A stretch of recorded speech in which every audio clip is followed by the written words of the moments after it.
जय हिंद साथियों, नमस्कार। आप सभी का स्वागत अभिनंदन है। देखिए, आज का एक बहुत ही महत्वपूर्ण वीडियो होने वाला है जो कि सीईटी एग्ज़ाम के लिए काफ़ी फ़ायदेमंद होगा आपके लिए। आज का अपना ये टॉपिक रहने वाला है राजस्थान में सिंचाई परियोजना, और यहाँ से पिछली बार सीईटी में बहुत सारे प्रश्न पूछे गए थे, तो सोचा आप सबके लिए 10-15 मिनट का एक टॉपिक है जिसे सॉल्व करा दूँ मैं। तो देखिए, हम बात करेंगे राजस्थान में सिंचाई परियोजना। राजस्थान एक मरु प्रदेश है जहाँ जल काफ़ी कम है। जैसा कि आपको पता है, राजस्थान के अंदर मरुस्थलीय इलाका ज़्यादा है और यहाँ पर जल की काफ़ी आवश्यकता होती है। इसलिए हमारे यहाँ पर जो सिंचाई के लिए बहुत सारे साधनों को अपनाए गए हैं। तो देखिए कौन कौन से साधन होंगे उनके बारे में बात करेंगे। राजस्थान में जो सर्वाधिक सिंचाई होती है वो कुओं और नलकूपों से होती है, और सबसे पहला प्रश्न यही से पूछा जाएगा कि राजस्थान में सर्वाधिक जो सिंचाई है वो किन संसाधनों से होती है। तो आपको याद रखना, कुओं और नलकूपों से होती है। राजस्थान में जो सर्वाधिक सिंचाई वाला जिला है, याद रखना, सबसे ज़्यादा सिंचाई की आवश्यकता पड़ती है वो गंगानगर को सबसे ज़्यादा सिंचाई की आवश्यकता पड़ती है, क्योंकि यहाँ पर बारिश जो है देखा जाए तो दक्षिण की अपेक्षाएं उत्तर में थोड़ी बारिश कम होती है, इसलिए सबसे ज़्यादा सिंचाई कहाँ होती है? श्रीगंगानगर में। राजस्थान में न्यूनतम जो सिंचाई है वो होती है राजसमंद में। आपको पता है, क्योंकि सर्वाधिक नदियों का उद्गम भी देखा जाए तो वैसे राजसमंद से होकर नदियाँ निकलती हैं, और काफ़ी महत्वपूर्ण नदियाँ हैं, काफ़ी बड़ी नदियाँ हैं, और काफ़ी इलाका जो है वो अरावली से अटैच है, इसलिए यहाँ पर जो है वो न्यूनतम सिंचाई होती है। याद रखना, क्योंकि यहाँ पर जो है वो पड़त भूमि देखा जाए पहाड़ी इलाका होने की वजह से यहाँ पर सिंचाई की कम आवश्यकता होती है। राजस्थान में सर्वाधिक नलकूपों से जो सिंचाई होती है वो भरतपुर में होती है। नेक्स्ट आपसे यही प्रश्न पूछा जाएगा, नलकूपों से सर्वाधिक सिंचाई कहाँ होती है? तो नलकूपों से सर्वाधिक सिंचाई भरतपुर में होती है। राजस्थान में जो सर्वाधिक सिंचाई होती है वो याद रखना कुओं से कहाँ होती है? तो कुओं से जयपुर में होती है। कुओं और नलकूपों से राजस्थान में होती है, नलकूपों से भरतपुर में होती है, और कुओं से कहाँ होती है? तो जयपुर में होती है। अब हम बात करेंगे कुओं द्वारा सर्वाधिक जो सिंचाई है सर्वाधिक कहाँ होती है? तो याद रखना जयपुर में। IMP कर लेना। कितनी प्रतिशत होती है? तो 66% होती है। न्यूनतम कुओं से सिंचाई कहाँ होती है? तो याद रखना ये श्रीगंगानगर में। अन्य जिले जैसे जयपुर ग्रामीण, दूदू, दौसा, अलवर, इनमें सब में कुओं से सर्वाधिक सिंचाई होती है। कुओं और नलकूपों से राजस्थान के अंदर जो है वो सर्वाधिक सिंचाई की जाती है, जैसा कि आपको पता है। तो प्रश्न आएगा कि जयपुर में सर्वाधिक सिंचाई किन संसाधनों से की जाती है? तो वो कुओं द्वारा की जाती है। कितनी? तो 66% है। प्रश्न आएगा नहरों द्वारा सिंचाई कहाँ की जाती है? तो उत्तरी राजस्थान है। कितने प्रतिशत है? तो 32% है। सर्वाधिक सिंचाई नहरों से गंगानगर में होती है। न्यूनतम जो सिंचाई है वो भीलवाड़ा और जयपुर में। आपको पता है भीलवाड़ा में तालाबों से सर्वाधिक सिंचाई होती, तालाबों द्वारा, और जयपुर में सर्वाधिक सिंचाई होती कुओं द्वारा। तो कुओं और तालाबों द्वारा जहाँ होती वहाँ नहरों से न्यूनतम हो जाएगी, ये आपको विशेष जानकारी होनी चाहिए। सर्वाधिक नदियों द्वारा जो सिंचाई है वो कोटा में होती है, ये भी आपको विशेष ध्यान रखना है। नेक्स्ट आगे देखते हैं, तालाबों द्वारा सर्वाधिक सिंचाई कहाँ होती है? तो याद रखना दक्षिणी पूर्वी राजस्थान। कितने प्रतिशत? 0.6% है। सर्वाधिक सिंचाई भीलवाड़ा में होती है। न्यूनतम सिंचाई श्रीगंगानगर और जयपुर में। श्रीगंगानगर में नहरों से सिंचाई होती है और जयपुर में कुओं से होती है। वैसे तालाबों की नगरी देखा जाए तो भीलवाड़ा को कहते हैं। और भीलवाड़ा सर क्या क्या कहते हैं भीलवाड़ा को? तो याद रखना भीलवाड़ा को हम अब्रक नगरी के नाम से भी जानते हैं, अब्रक नगरी कहते हैं। इन्हें हम मायका नगरी के नाम से भी जानते हैं, अब्रक नगरी, या फिर इन्हें कहते हैं मायका नगरी, मायका नगरी, या फिर कहते हैं इसे वस्त्र नगरी, वस्त्र नगरी, या फिर कहते हैं राजस्थान का मैनचेस्टर, राजस्थान का मैनचेस्टर। राजस्थान का प्रथम कंप्यूटर एडेड जिला भीलवाड़ा है। सर्वाधिक जिलों से सिंचाई कहाँ होती? तो उदयपुर में है। उदयपुर को सर और किस नामों से जाना जाता है? तो याद रखना उदयपुर को व्हाइट सिटी के नाम से जानते हैं। White city. राजस्थान का पेरिस, राजस्थान का वेनिस, राजस्थान का क्या कहते हैं? वेनिस। याद रखना है सफ़ेद शहर, व्हाइट सिटी, जिलों की नगरी, जिलों की नगरी, सैलानियों का स्वर्ग उदयपुर को कहते हैं। सर्वाधिक झरनों की जो सिंचाई होती है वो डूंगरपुर में है और बांसवाड़ा में। बांसवाड़ा को कहते हैं 100 द्वीपों का शहर, 100 द्वीपों का शहर। डूंगरपुर को कहा जाता है पहाड़ियों की नगरी। पहाड़ियों की नगरी किसे कहते हैं? तो डूंगरपुर को कहते हैं। ये भी आपको विशेष जानकारी होनी चाहिए। नेक्स्ट आगे देखते हैं। राजस्थान में सिंचाई परियोजना के प्रकार 3 प्रकार से, लघु सिंचाई परियोजना है, मध्यम सिंचाई परियोजना है और वृहद सिंचाई परियोजना है।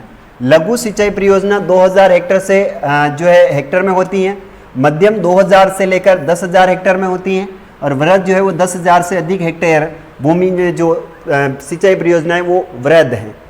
बहुउद्देशीय परियोजनाएं, सिंचाई व पेयजल के साथ साथ विद्युत का उत्पादन किया जाता है, उसे बहुउद्देशीय सिंचाई परियोजना कहते हैं। पंडित जवाहरलाल नेहरू का कथन है सिंचाई बहुउद्देशीय सिंचाई परियोजना को लेकर, इन्होंने आधुनिक भारत के मंदिर कहा है। और ये प्रश्न आपसे पूछा जाएगा कि आधुनिक मंदिर के भारत किसे कहते हैं? तो बहुउद्देशीय परियोजना को कहते हैं। देखो इसे कहते हैं आधुनिक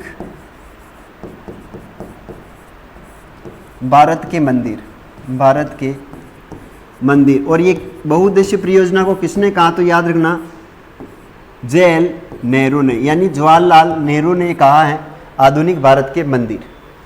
नेक्स्ट आगे चलते हैं। एक परियोजना है पहली हम पढ़ेंगे, उस परियोजना का नाम है बहुउद्देशीय परियोजना हम पढ़ेंगे, उसका नाम है भाखड़ा नांगल परियोजना। देखिए भाखड़ा नांगल परियोजना सतलज नदी पर है। यह संयुक्त परियोजना किस किस की है? तो राजस्थान की है, हरियाणा की है, पंजाब है और हिमाचल प्रदेश, यानी 4 राज्यों की ये संयुक्त परियोजना है भाखड़ा नांगल परियोजना। इस भाखड़ा नांगल परियोजना के तहत 2 बांध बनाए गए सतलज नदी पर।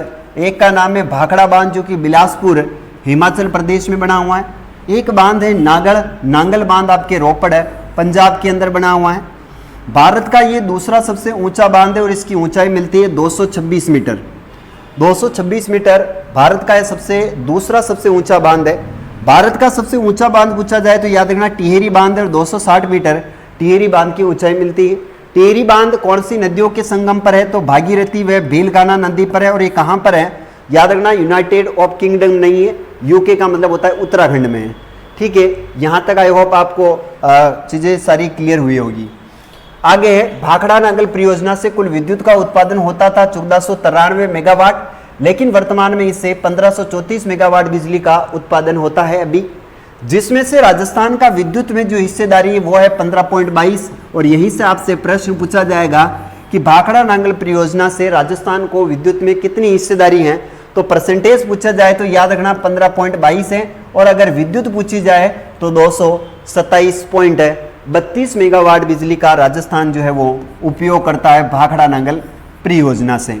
एक प्रश्न यहाँ से पूछा जाता है राजस्थान में सर्वाधिक जो विद्युत की प्राप्ति होती है वो विद्युत की प्राप्ति सर्वाधिक किस परियोजना से होती है? तो वो व्यास परियोजना है। 432 मेगावाट बिजली का व्यास परियोजना से राजस्थान को विद्युत का उत्पादन होता है। राजस्थान उस चीज को लिए विद्युत को 432 मेगावाट जो है वो सर्वाधिक, ऐसी कोई परियोजना नहीं जिससे इतनी बड़ी विद्युत मिलती हो, वो व्यास परियोजना है, याद रखना। बाकी भारत की सबसे बड़ी जो परियोजना है वो भाखड़ा नांगल है, ये भी आपके माइंड में होना चाहिए। भारत की सबसे बड़ी जल विद्युत परियोजना कौन सी है? तो याद रखना भाखड़ा नांगल। जबकि राजस्थान की पूछी जाए, देखो राजस्थान में सर्वाधिक विद्युत उत्पादन करने वाली परियोजना वह कौन सी है? तो याद रखना व्यास परियोजना है, व्यास परियोजना, क्योंकि इससे राजस्थान को 432 मेगावाट बिजली मिलती, 432 मेगावाट क्या मिलती है? राजस्थान को बिजली मिलती, जो अन्य किसी परियोजना से इतनी बिजली नहीं मिलती है। पंडित जवाहरलाल नेहरू का कथन है कि चमत्कारी विराट वस्तु किसको कहा? तो याद रखना ये कहा है भाखड़ा नांगल परियोजना को। भाखड़ा नांगल परियोजना को इन्होंने चमत्कारी विराट वस्तु कहा है। किसने कहा है? तो पंडित जवाहरलाल नेहरू ने कहा है, वो याद रखना है। आगे परियोजना है व्यास जल विद्युत परियोजना। कौन सी नदी है? तो व्यास नदी है। ये संयुक्त परियोजना किसकी है? तो पंजाब, हरियाणा, राजस्थान, हिमाचल प्रदेश, 4 राज्यों की संयुक्त परियोजना है। इस पर भी 2 बांध बनाए गए हैं व्यास नदी पर। एक का नाम पडोह बांध और एक का नाम पोग बांध है। पडोह बांध हिमाचल प्रदेश में और पोग बांध आपका हिमाचल में है। पडोह बांध से कुल विद्युत का उत्पादन होता है वो होता है 990 मेगावाट, जो कि बढ़िया इंपोर्टेंट है कि पडोह बांध से कुल विद्युत का उत्पादन कितना होता है, तो 990 मेगावाट बिजली का उत्पादन होता है, जिसमें से राजस्थान को कुल कितनी बिजली मिलती है, तो पडोह बांध से राजस्थान को 198 मेगावाट बिजली का कुल उत्पादन कुल विद्युत मिलती है, जो कि 990 में से अगर 198 मिल रही तो कुल जो विद्युत है उसमें से 20% राजस्थान की हिस्सेदारी किस बांध से है, पडोह बांध से है। अब दूसरा बांध है पोग बांध। पोग बांध से विद्युत का उत्पादन होता है 390 मेगावाट। इनमें से राजस्थान को मिलती है वो बिजली मिलती है 234 मेगावाट, जो कि 390 का 59% है, यानी 59% जो है वो आपके पोग बांध से राजस्थान विद्युत का कुल जो है वो विद्युत में हिस्सेदारी है।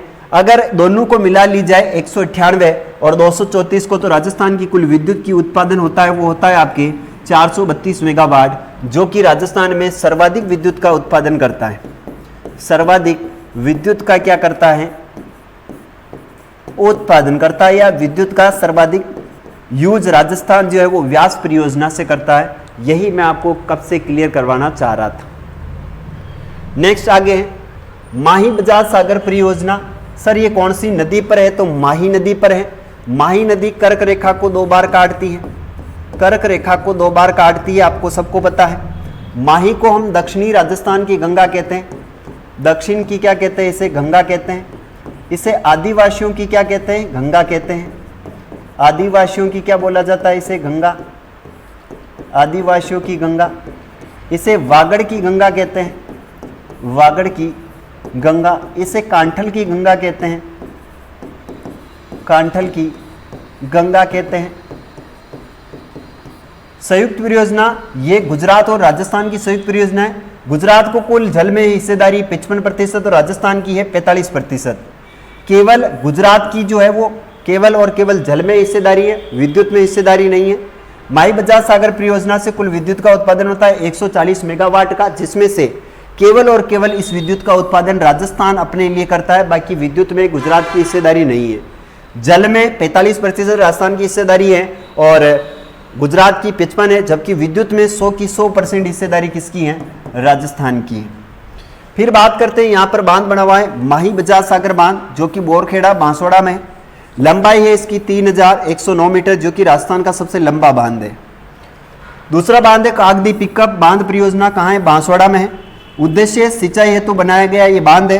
2 नहरें निकाली, भिगाबाई शागवाड़ा जिसकी कुल लंबाई है 71.22 किलोमीटर, और एक नहर है आनंदपुरा बुकिया गांव जिसकी कुल लंबाई है 26.12 किलोमीटर।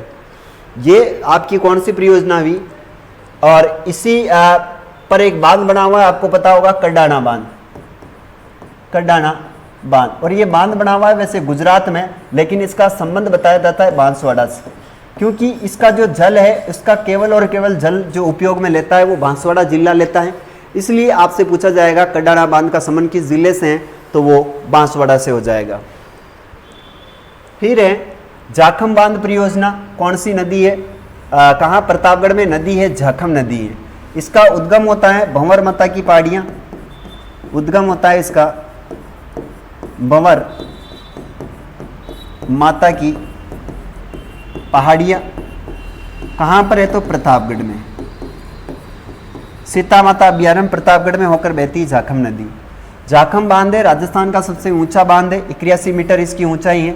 प्रश्न पूछा जाए राजस्थान का सबसे ऊंचा जलप्रपात, सबसे ऊंचा जलप्रपात, तो याद रखना वो है चूलिया जलप्रपात, चूलिया जलप्रपात। ये कितना ऊंचा है चूलिया जलप्रपात, तो याद रखना ये 18 मीटर है। कहाँ पर है, तो ये आपके चित्तौड़गढ़ में चूलिया जलप्रपात, भैंसरोडगढ़ चित्तौड़गढ़। कौन सी नदी पर है, तो ये चंबल नदी पर है, वो भी याद रखना है। ये कब बना था बांध, तो 1981 में ये बांध बना है। वैसे जाखम जो नदी है ये आपकी माही की सहायक नदी है, माही की सहायक नदी है। इसका मिलन होता है नवाटापुरा डूंगरपुर, ये आपके झारखंड में जाकर मिल जाती है, याद रखना। नेक्स्ट, बिशलपुर बांध परियोजना कहाँ पर, कौन सी नदी है? बनास नदी है। इसका जो कहाँ पर बना हुआ है, ये टोडा रायसिंह केकड़ी में है। बांध बना हुआ है बिशलपुर बांध, निर्माण विशल देव ने करवाया था, जिसका मूल नाम विग्रहराज फोर्थ है। यह कंक्रीट और मिट्टी से निर्मित राजस्थान का सबसे बड़ा बांध है। यह राजस्थान की सबसे बड़ी पेयजल परियोजना, याद रखना, बिशलपुर बांध परियोजना राजस्थान की सबसे बड़ी पानी पिलाने वाली परियोजना है। लाभान्वित जिले जयपुर ग्रामीण, दुदू, अजमेर, केकड़ी, ब्यावर, नशीराबाद, सवाईमाधोपुर और दौसा, ये प्रमुख जिले हैं जो कि बिशलपुर का पानी पीते हैं। आगे चलते हैं। नेक्स्ट परियोजना है वो है चंबल परियोजना। चंबल परियोजना चंबल नदी पर है। कुल विद्युत का उत्पादन होता है 386 मेगावाट का। संयुक्त परियोजना है एमपी और राजस्थान। एमपी की 50% हिस्सेदारी और राजस्थान की 50% है। एमपी कुल विद्युत का उत्पादन करता है 193 मेगावाट और राजस्थान करता है 193 और 193 होता है 386 मेगावाट बिजली का कुल उत्पादन। ये कैसे आया अभी हम समझेंगे। 4 बांध बने हुए, इस पर बांध बने हुए याद रखना 3 चरणों में 4 बांध बनाएंगे। पहला बांध है वो है गांधी सागर बांध, एमपी में है। विद्युत का कुल उत्पादन होता है यहाँ पर 23 इकाइयाँ हैं, 23 मेगावाट की 5 इकाइयाँ यानी 115 मेगावाट का कुल उत्पादन गांधी सागर परियोजना यानी गांधी सागर बांध से कुल विद्युत का उत्पादन 115 होता है। आपको पता है अगर आप 23 को 5 से गुणा करोगे तो 115 आएगा, यानी 23 मेगावाट की यहाँ पर 5 विद्युत इकाइयाँ हैं जिससे 115 मेगावाट होता है। राणा प्रताप सागर बांध जो राउतबाटा चित्तौड़गढ़ में, यहाँ पर 43 मेगावाट की 4 प्रमुख इकाइयाँ हैं जिससे 172 मेगावाट बिजली का कुल उत्पादन होता है। यह राजस्थान का जल भराव क्षमता की दृष्टि सबसे बड़ा बांध है, याद रखना है। ये देखो क्रम के अनुसार है, गांधी सागर, राणा प्रताप सागर, जवाहर सागर और कोटा बैराज, ये क्रम के अनुसार है। जबकि निर्माण के अनुसार बना था गांधी सागर, कोटा बैराज, राणा प्रताप और जवाहर सागर, ये निर्माण के अनुसार है ना। और ये जो लिखे हुए अभी ये क्रम के अनुसार है। निर्माण के अनुसार अगर पूछा जाए तो मैं आपको यहाँ पर लिख देता हूँ निर्माण। पहले निर्माण हुआ है आपके गांधी सागर का, उसके बाद में हुआ है दूसरा कोटा बैराज का, तीसरा हुआ है आपके राणा प्रताप का और चौथा निर्माण हुआ है वो हुआ है आपके जवाहर सागर का। गांधी सागर का निर्माण हुआ है 1959 में और आपके कोटा बैराज का हुआ है 1960 में, राणा प्रताप का हुआ है 1970 में और जवाहर सागर का हुआ है 1971 में। इसके बाद जवाहर सागर बांध याद रखना कोटा बूंदी की सीमा पर है और कुल विद्युत का उत्पादन 33 मेगावाट की कुल 3 इकाइयाँ यानी 99 मेगावाट बिजली का उत्पादन होता है। तो अब आपको याद रखना है यहाँ पर 115 प्लस 172 प्लस 99 बराबर 386 मेगावाट का कुल उत्पादन होता है। 386 को अगर 2 से अपन डिवाइडेशन करें, 2 का भाग लगाएं तो वो आएगा 193 यानी 50% दोनों की विद्युत में क्या हिस्सेदारी है। यहाँ पर कोटा बैराज सिर्फ और सिर्फ सिंचाई हेतु बनाया गया, इससे विद्युत का उत्पादन नहीं होता है। ये आपको विशेष जानकारी होनी चाहिए। तो प्यारे विद्यार्थियों, आज के लिए अपन यहीं पर अपनी क्लास को विराम देते हैं। आई होप आप लोगों को ये जानकारी अच्छी लगी होगी। अगर अच्छी लगी हो तो चैनल पर नए हो तो चैनल को सब्सक्राइब जरूर करना। मिलेंगे अगले वीडियो में, तब तक के लिए जय हिंद, वंदे मातरम।